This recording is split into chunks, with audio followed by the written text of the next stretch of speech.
नमस्कार साथियों, मैं आज आपके बीच एक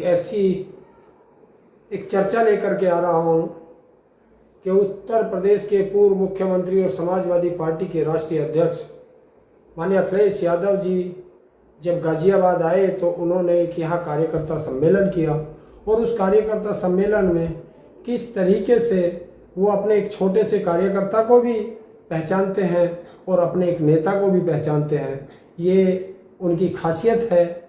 और मुझे जहाँ तक मेरा अपना विश्लेषण है कि मैं जिस तरीके से लोग बाग कहते हैं कि मेरे मोबाइल में 32 GB है और मेरे मोबाइल में 64 GB है, तो मुझे लगता है अखिलेश यादव जी की जो मेमोरी है वो 128 GB की है। क्योंकि जितना मैं उनको जान पाया हूँ, मैंने अभी तक किसी भी कार्यकर्ता को ऐसा नहीं देखा जिसे वो नहीं पहचानते हो। अधिकतर वो कार्यकर्ता को नाम लेकर के पहचानते हैं, ये उनकी खासियत है। और जिस तरीके से उन्होंने गाजियाबाद के अंदर इस उपचुनाव को लेकर के जो एक कॉम्बिनेशन दिया है, वो कॉम्बिनेशन एक कितना मजबूत कॉम्बिनेशन है। अगर कार्यकर्ताओं ने उसे पहचान लिया, यहाँ के वोटरों ने उसे पहचान लिया, तो ये एक पीडीए का जो सबसे बड़ा मजबूत कैंडिडेट होता है, उस तरह का कैंडिडेट है। जनरल सीट पर समाजवादी पार्टी ने पहले लोकसभा चुनाव में अयोध्या से टिकट दिया था और जिसे जनता ने सर आंखों पर रखकर जिताया, ऐसा ही एक कैंडिडेट उन्होंने मेरठ में जनरल सीट पर एससी का दिया। मुश्किल थोड़े से वोटों से वो हार गए। वही कॉम्बिनेशन फिर गाजियाबाद के उपचुनाव में यहाँ की गाजियाबाद सीट से सिंहराज जाटव को दिया गया है। और उम्मीद करके गए हैं, अपने कार्यकर्ताओं में जोश भर के गए हैं और कार्यकर्ताओं का जोश हाई है। और जो इंडिया गठबंधन की तरफ से आया है, और इसी पीडीए के कारण अखिलेश यादव पूरे भारत के अंदर पीडीए के जनक और पीडीए के सबसे बड़े नेता के रूप में उभरे हैं। और उसी का एक भाषण का एक अंश जो मैं आपको विश्लेषण के तौर पर दिखा रहा हूँ।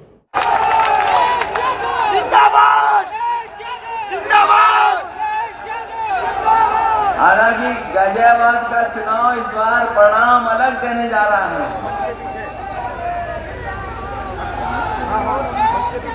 और अभी हमारे एक साथी कह रहे थे कि जब से भारतीय जनता पार्टी उत्तर प्रदेश में हारी है, उस भारतीय जनता पार्टी के नेताओं को नींद नहीं आ रही है। और जब उन्हें नींद आती है तो उन्हें याद आ जाता है कि कहां उत्तर प्रदेश में कितनी बड़ी हार हारे हैं। इंडिया गठबंधन और पीडीए ने जो हराया, उसकी वजह से उन्हें नींद नहीं आती जब वो एक करवट लेटते हैं। और जब नींद आती है, दूसरी करवट करते हैं तो उन्हें अयोध्या की हार याद आ जाती है। और अयोध्या का जीतने के बाद अब गाजियाबाद असंभव चुनाव नहीं है, यहाँ भी जीता जा सकता है। जिंदाबाद। और जैसे ही चुनाव आया, बीजेपी के लोगों के नारे बदल गए। जो कहते थे कि हम सबका साथ, सबका विकास और सबका सहयोग लेंगे, वो अंग्रेजों वाला नारा दे रहे हैं। कभी इस देश में अंग्रेज लोगों ने नारा दिया था, डिवाइड एंड रूल। हमारे साथी इतनी तो अंग्रेजी जानते होंगे कि डिवाइड का मतलब क्या होता है। हमारे साथी अंग्रेजी जाने न जाने, लेकिन अंग्रेजों की जो नीयत थी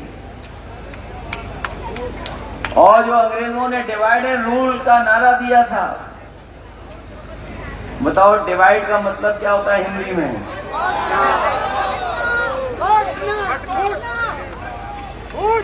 बोलिए, नारा अंग्रेजों का दिया हुआ था। सोचिए कब अंग्रेजों ने नारा दिया था। अंग्रेज तो हमें छोड़ के चले गए, लेकिन अंग्रेजों के वचन वंशी अभी भी हमारे आपके बीच में कभी कभी दिखाई देते हैं। जो अंग्रेजों का नारा था डिवाइड एंड रूल, जो उनका वचन था, वचन वंशी हमें दिखाई दे रहे हैं आजकल। और ये चुनाव 2027 से पहले होने जा रहा है। 2027 से पहले हम ये जानते हैं कि बीजेपी के लोग पूरी ताकत लगाने जा रहे हैं, लेकिन जनता के सामने इनकी ताकत काम आने वाली नहीं है। अगर ये गाजियाबाद हमारे लिए चुनौती है जीतना, तो हम इंडिया गठबंधन के लोग, कांग्रेस और समाजवादी पार्टी के लोग एक एक बूथ पे काम कर करके जीतने का काम भी करेंगे। ये गाजियाबाद वही जगह है जहां पर किसान आंदोलन लोगों ने देखा है। हमारे ताऊ जी जानते होंगे, बताओ किसान आंदोलन कहां चल रहा था। ये गाजियाबाद गवाह है किसान आंदोलन के, और जिस तरीके से अत्याचार है अभी भी किसान भूले नहीं हैं। और उसी क्या परिणाम है कि आज गाजियाबाद में विकास नहीं दिखाई दे रहा है। गाजियाबाद, जो लोग यहाँ रहते हैं गाजियाबाद के आम लोग, वो जानते होंगे कि कितना धूल और धुएं से परेशान हैं। धूल और धुएं से तो है ही परेशान। सड़कों पे ट्रैफिक जाम कितना लग रहा है बताइए, निकल नहीं पा रहे, पूरा समय गाड़ियों में गुजर जाता है।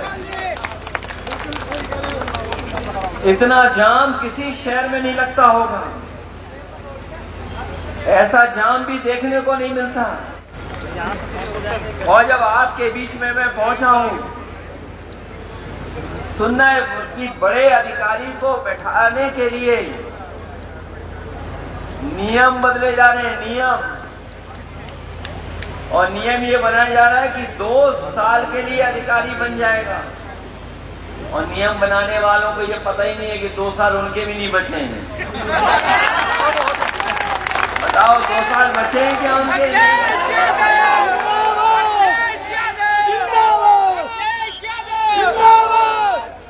जब लोकसभा का चुनाव खत्म हुआ तो हजारों दिन थे चुनाव होने के। अब गिन लेना कितने दिन बचे हैं चुनाव के।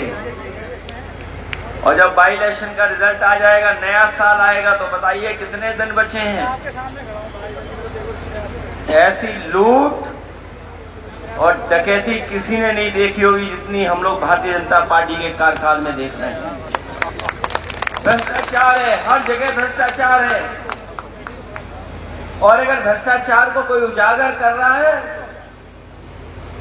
तो उसके खिलाफ कार्रवाई की जा रही है। कोई आवाज उठाता है तो उसके खिलाफ झूठे मुकदमे लग जाते हैं। अभी तक तो पॉलिटिकल लोगों के खिलाफ झूठे मुकदमे लगते थे। इधर सुनने में आ रहा है कि पत्रकार लोगों के खिलाफ भी कार्रवाई हो रही है। अगर कोई पत्रकार सच दिखा देगा, उसी दिन उस पर झूठे मुकदमे लग जाएंगे। यहां तो सुना है कम हुआ है, लेकिन उत्तर प्रदेश में एक जिले में एक पत्रकार ने केवल बीजेपी की पोल खोल दी, भ्रष्टाचार की जानकारी दे दी, उसके पूरे के पूरे कपड़े उतार दिए, नंगा कर दिया गया। बताओ यही लोकतंत्र है क्या बाबा साहब भीमराव अम्बेडकर जी का? कि अगर कोई जानकारी दे दे, सच दिखा दे, तो उसके साथ ऐसा व्यवहार होगा। और सुनने में आया है कि यहां भी एक पत्रकार के खिलाफ झूठे मुकदमे दर्ज हो गए हैं। केवल ये खबर चला दी कि बीजेपी के लोग भूमाफिया हैं। मैं तो बड़ी जिम्मेदारी के साथ कह रहा हूं, क्या गलत बताया उस पत्रकार साथी ने। अगर बीजेपी को ये लगता है, अगर बीजेपी के नेताओं को ये लगता है कि उनका अपमान हो रहा है, झूठी खबर चलाई जा रही है, तो रजिस्ट्री ऑफिस से रजिस्ट्रियां क्यों नहीं सार्वजनिक की जा रही हैं? अगर उनको लगता है वो पत्रकार या विपक्ष उन पर आरोप लगा रहा है, तो मैं तो कहूंगा कि भारतीय जनता पार्टी के लोग रजिस्ट्री ऑफिस की पूरी जानकारी जनता के बीच में रखते हैं, और केवल गाजियाबाद की ना रखें, लखनऊ की भी रखते हैं, अयोध्या की भी रखते हैं, तो पता लग जाएगा कि उत्तर प्रदेश में सबसे बड़ा भूमाफिया कौन है। अगर कोई आज सबसे बड़ा भूमाफिया है तो भारतीय जनता पार्टी के लोग हैं। ये बात मैं केवल मंच से नहीं कह रहा हूं, मैं तो कहता हूं कि ये बात अगर गलत है तो तालाब कब्जा कौन कर रहा है? सबसे ज्यादा बीजेपी के लोग कर रहे हैं। सबसे ज्यादा जमीनें कौन कब्जा कर रहा है? बीजेपी के लोग कर रहे हैं। और सोचो, जिन्होंने अयोध्या जैसी पवित्र धरती को न छोड़ा हो, तो बताओ गाजियाबाद को क्या छोड़ेंगे वो लोग? और जिन्होंने गंगा की मैया की कसम खा करके कहा हो कि गंगा मैया साफ हो जाएंगी, और ये गंगा मैया कितनी साफ हो गई यही बता दें बीजेपी के लोग। यहां भी कोई नदी बहती होगी, हिंडन नदी बहती है। बीजेपी के लोगों को लगता हो कि हिंडन नदी का पानी बिल्कुल साफ बह रहा है, तो उससे मुंह न धोएं, अपनी आंखों में डाल लें बस। बढ़िया भैया बढ़िया। अखिलेश यादव जिंदाबाद। एक बूंद केवल अपनी आंख में डालने पता लग जाएगा कि हिंडन नदी कितनी साफ है। अखिलेश यादव जिंदाबाद। साफ नहीं करते हैं ये बीजेपी के लोग, नदियां साफ नहीं करते हैं, बजट साफ करते हैं, बजट।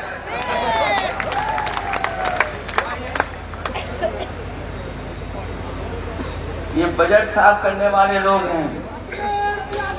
गाजियाबाद को बताएं कितना विकास किया इन्होंने गाजियाबाद में। ये डबल इंजन वालों ने कितना विकास किया है। अपना विकास तो किया होगा, लेकिन जनता के लिए कोई काम नहीं किया। इनका विकास तो ऐसा है कि अभी आगरा में इनके ही लोग रहे हैं, उनको कई करोड़ का कोर्ट ने कहा कि पैसा जमा करो, कई करोड़ 50 करोड़ के लगभग जुर्माना लग गया उन पर। और अगर यहाँ की भी छानबीन हो तो न जाने कितना जुर्माना लगेगा इनके ऊपर।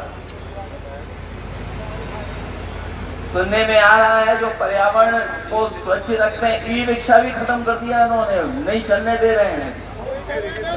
हाँ भैया दे रहे, उगाई हो रही है ई रिक्शा वालों से उगाई। मुझे याद है वो दिन कंपनी से उगाई कर रहे हैं, बेचारे गरीब आदमी से उगाई कर रहे हैं। जिस समय एक ई रिक्शा वाले को मार मार करके इन्होंने जान ले ली थी, याद होगा आपको, इसी गाजियाबाद में ई रिक्शा वाले को मार दिया था इन्होंने जान से। अब सुनने में आ रहा है कि ई रिक्शा बंद कर दिया। दुनिया इलेक्ट्रॉनिक गाड़ियां कैसे बढ़ें, क्योंकि इलेक्ट्रॉनिक गाड़ियों से कहीं न कहीं पर्यावरण को संरक्षण करने का मौका मिलता है, और हमारा गरीब रोजी रोटी उसी से कमा रहा, पूरा परिवार चल रहा है। इसलिए हम आपसे कहना चाहते हैं, भारतीय जनता पार्टी के लोग हमारे गरीबों के दुश्मन हैं, ई रिक्शा चलाने वालों के दुश्मन हैं। समाजवादियों को मौका मिलेगा तो ई रिक्शा को चलाने का मौका दिया जाएगा, उनके रूट भी बनाए जाएंगे, क्योंकि वो गरीब चलाता है। और हमारे समाजवादी साथियों को याद होगा, आदरणीय आजम खान साहब और हम लोगों ने मिलकर के न केवल हज हाउस बनवाया था, बल्कि अपने गरीबों को फ्री ई रिक्शा भी बांटने का काम किया था। तो जहां हम लोग लैपटॉप देते थे, वहीं ई रिक्शा भी दे रहे थे, फ्री दे रहे थे, पैसा नहीं लगता था, क्योंकि गरीब का परिवार चल जाता था। इसलिए हम लोग वो व्यवस्था बनाई थी। इन लोगों ने ई रिक्शा नहीं दिया फ्री, न लैपटॉप दिया, और जो वो दे भी रहे नकल कर करके छोटा सा स्मार्टफोन, वो भी ऐसा दे रहे घटिया कि उसकी उंगली चलाते रहो स्क्रीन पर, वो चलता ही नहीं है। कितनी भी उंगली घिसलो उस पर, वो चलने वाला नहीं है।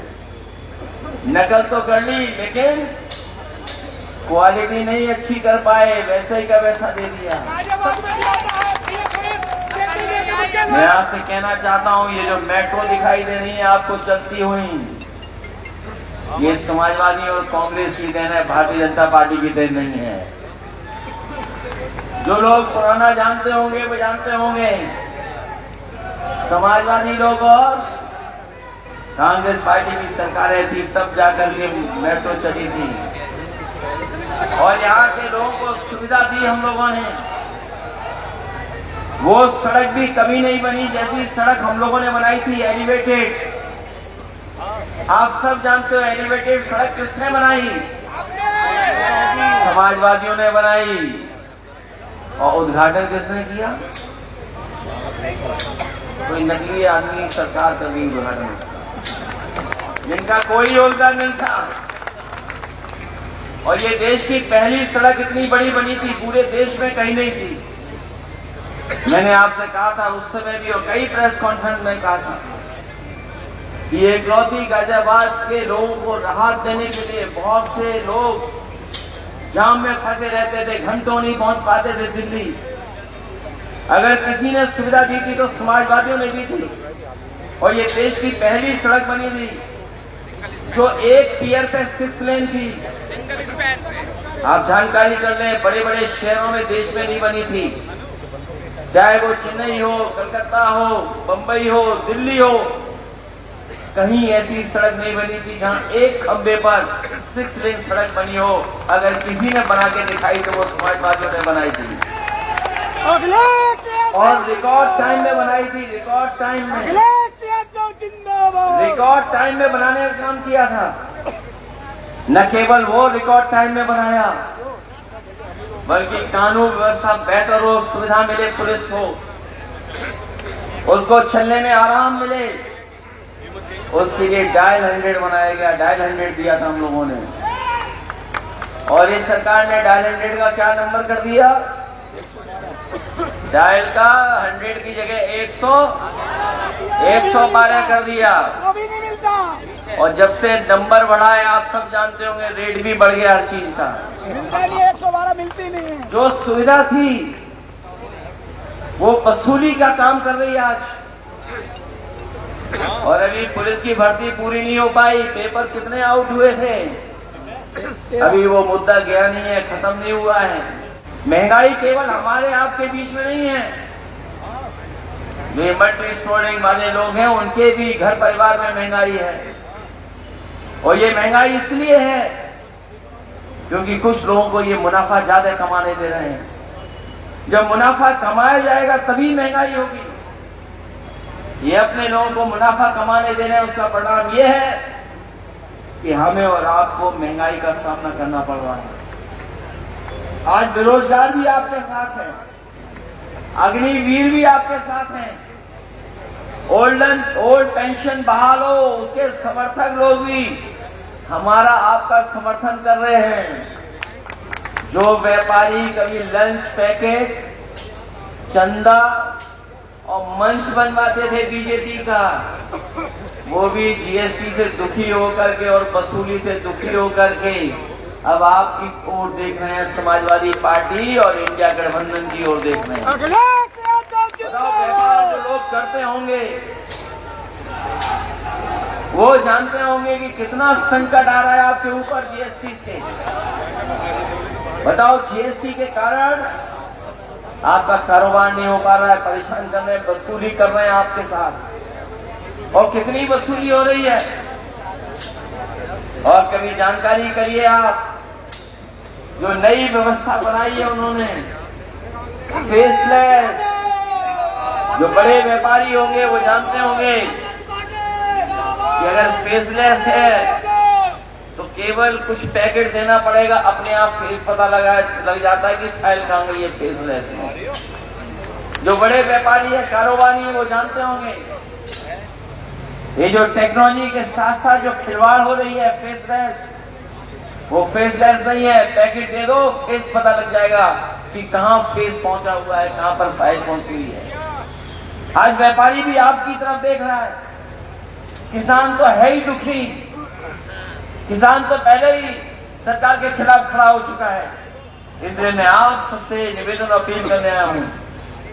आपने पिछले लोकसभा चुनाव में इंडिया गठबंधन कांग्रेस पार्टी के प्रत्याशी को ऐतिहासिक वोट दिलाने का काम किया, और अगर हमारे कार्यकर्ता और कांग्रेस पार्टी के कार्यकर्ताओं को भरोसा होता कि गाजियाबाद भी जीत सकते हैं, तो उससे ज्यादा वोट डाल करके कांग्रेस पार्टी के प्रत्याशी गौरी शर्मा को जिता देते। हमारे कार्यकर्ताओं के साथ अगर बेईमानी न होती, धोखा न होता, तो हम लोग 55 से ज्यादा सीटें जीत जाते उत्तर प्रदेश में। जो सीटें हम लोग जीते हैं, हमारा एक एक कार्यकर्ता, हमारे एक एक पार्टी के नेता मेहनत कर करके जिताने का काम किए, और उसका परिणाम ये हुआ कि बीजेपी की अपनी सरकार नहीं बनी है, गठबंधन की सरकार बनी है। और याद रखना, आने वाले समय में महाराष्ट्र और झारखंड का चुनाव का परिणाम आएगा, और यूपी का जब परिणाम आएगा बाई इलेक्शन का, ये चलने वाली सरकार नहीं है, ये गिरने वाली सरकार है। ये सरकार चलेगी नहीं, ये सरकार गिरेगी।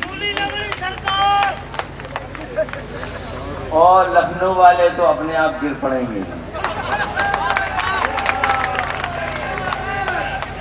बताओ, लखनऊ वाले जाने किस दुनिया में हैं।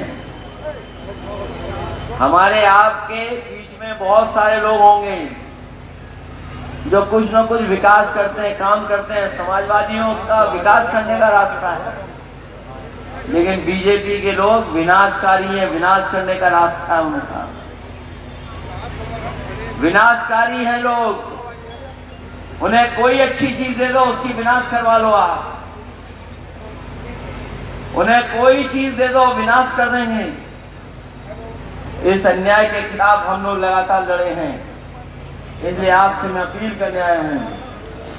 मुझे पूरा भरोसा है कि अभी तो कम दिन थे हमारे आपके पास, अब चुनाव आयोग ने और बीजेपी के लोगों ने हमें ज्यादा दिन दे दिया, हम लोग ज्यादा तैयारी करेंगे। बताओ, आप लोग तैयारी करोगे कि नहीं करोगे?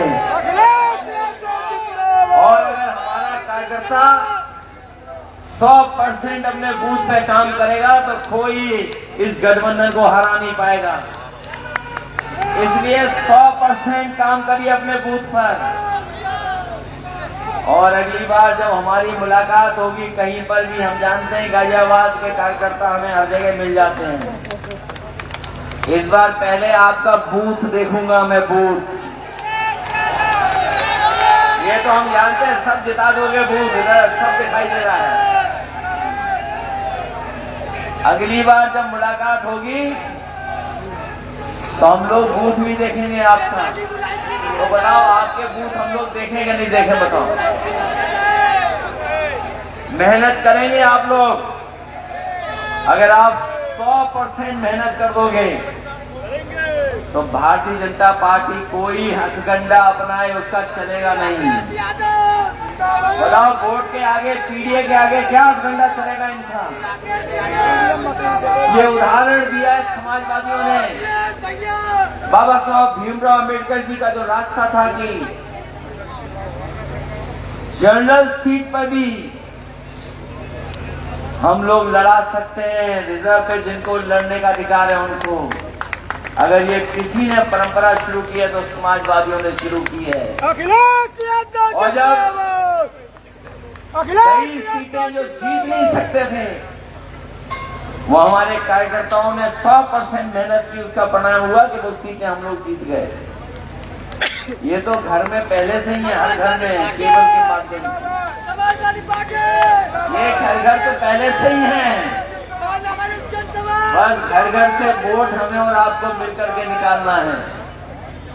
तो आप लोग मेहनत करोगे, आप कि नहीं करोगे मेहनत? क्योंकि यहाँ के कार्यकर्ता तो बड़े मेहनती कार्यकर्ता हैं। मैं जानता हूँ यहाँ पर साधन की भी किसी को कमी नहीं है, साधन की किसी को कमी नहीं है। संपन्न कार्यकर्ता है, हमारे कई साथी दिखाई दे रहे हैं मुझे। इसलिए आप अपने तरफ से मेहनत करोगे आप लोग, और आप तो जानते हो कि सरकार में सब लोग असुरक्षित हैं, सबने अपने आप को असुरक्षित महसूस कर रहे हैं, सब लोग असुरक्षित महसूस कर रहे हैं। और एक ही रास्ता है लोकतंत्र में, अपने वोट का अधिकार। मुझे पूरा भरोसा है इस बार गाजियाबाद उपचुनाव पहले भी हम लोग जीते हैं। इस समय घबराए हुए हैं भारतीय जनता पार्टी के लोग, तारीख पे तारीख बदल रहे हैं। टालने वाले हारेंगे, जो टालेंगे चुनाव वो हारेंगे। बताओ चुनाव टाला कि नहीं टाला, आगे की तरफ किया? कहीं ऐसा तो नहीं कोई खास वजह हो जिसकी वजह से चुनाव टाल दिया हो उन्होंने? कहीं इनको तैयारी पुलिस प्रशासन की कम रह गई हो, उसकी वजह से चुनाव टाल दिया? हमारे कार्यकर्ता घबराओगे तो नहीं? और घबराना इसलिए नहीं, मैं जानता हूं सब पर मोबाइल है, सब पर मोबाइल है। जो आपको डराए धमकाए केवल वीडियो बना लेना आप, और वीडियो बना करके रखते रहना। लेकिन आपको अपने बूथ पे काम करना पड़ेगा, बूथ पे करोगे काम आप लोग। इसलिए आज से आपको, हमें और आपको मिलकर के प्रचार करना है बूथ की तरफ, क्योंकि इससे ज्यादा खिलाफ माहौल कभी नहीं मिला हुआ बीजेपी। किसान नाराज, व्यापारी नाराज, पत्रकार नाराज, और बीजेपी के कार्यकर्ता बीजेपी के बारे में जानते हैं, क्योंकि बीजेपी जो दल है वो बचाने वाला दल नहीं है। बीजेपी वाले फंसाने वाला दल है, फंसाने वाला दल है। और जो गाजियाबाद में देखा हम लोगों ने,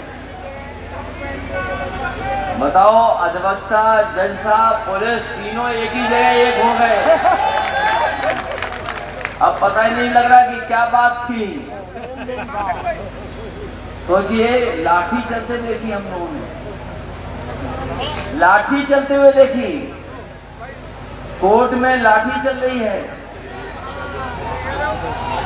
कौन किसको अपमानित कर रहा है? सरकार की जिम्मेदारी है न्याय दिलाना, न्याय करना। इसीलिए 2 साल का नियम बना रहे हैं अपने खास आदमी को बैठाने के लिए, जिससे अन्याय कर सकें, और न्याय किस लिए? जिससे लोगों को डरा सकें। और इनका काम करने का तरीका देखा आपने, जब ये इनकाउंटर में फंसने लगे, लोगों ने उंगली उठाई कि सरकार ने गलत इनकाउंटर किया है, तो सरकार कहती है कि हम इनकाउंटर का बैलेंस इनकाउंटर से कर देंगे। बताओ कहीं दुनिया में ऐसा होता हो तो बता दो कि एक इनकाउंटर गलत, उसका बैलेंस करने के लिए एक और इनकाउंटर। उनके एक पूर्व डीजीपी ने ठीक कहा है, जब ये पकड़ी जाती है, पुलिस जेल जाती है, तो कोई इनके साथ खड़ा नहीं होता है। अभी कोर्ट ने सुनाया है कुछ लोगों के खिलाफ अभी कार्रवाई होने जा रही है। इसलिए जितना हम और आप लोगों को कानून है, उसी तरह का कानून इनके लिए भी है। इसलिए जो अन्याय करते हैं उनका हमेशा कानून से कहीं न कहीं उनके खिलाफ कार्रवाई होती है। तो इसी का परिणाम ये है कि जो लोग अच्छा काम करना चाहते हैं वो निराश हैं। और राजनीति में इतनी निगेटिविटी, नकारात्मक राजनीति किसी ने नहीं की होगी।